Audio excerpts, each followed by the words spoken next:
Hello, my name is Roger Schwelt, and I'm a pulmonary and critical care specialist in Southern California, where I've treated hundreds of COVID-19 patients.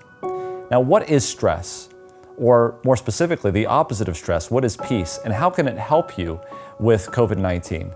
Let me explain a little bit about stress. You know, in the right amount, stress can actually be very motivating, but too much can be crippling. Let me tell you about one of the most stressful parts of my life was when I was in medical school and exam weeks were coming up.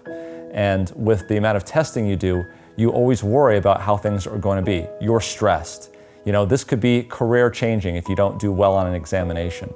Well, a number of researchers took just those type of medical students who were in exam week, and they tested them years ago for things like natural killer cells and their ability to mount an immune response or make antibodies. And what they found was that when they were under a lot of stress, these medical students had very low natural killer cells. And the antibody production in their body was almost undetectable. When they took cells out of their body to see whether or not they would react like they should in a test tube, they reacted very, very weakly. So these findings really shocked the research community.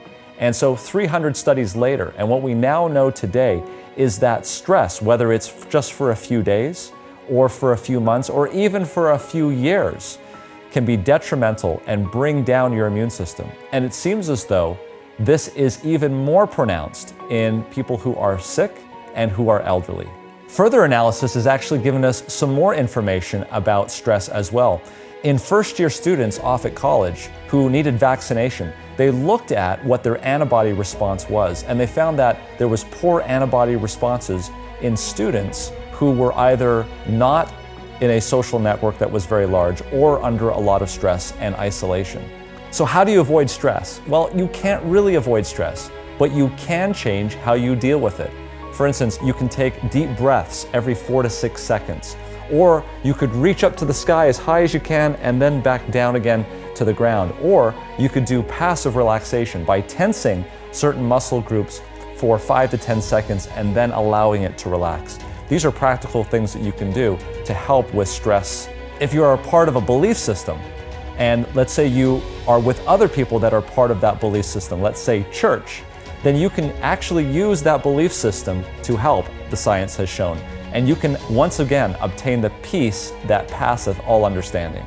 Now, during a pandemic experience, it's very difficult to kind of get those networks that we need to help us deal with that kind of stress. But technology can be a help, and it's not a barrier that you can't overcome. So make it a point every day to get together and network with your acquaintances, as you'll both get a benefit out of this. Here we see practical and simple methods that we can use along with advanced medical technology to help enhance our God-given immune system. We are fearfully and wonderfully made. God has given us these ideas to protect us from harm, learn to stay connected, and keep a faith system, and teach it to others so that we can hopefully prevent disease and hospitalization. It just might help you or someone you love from COVID-19.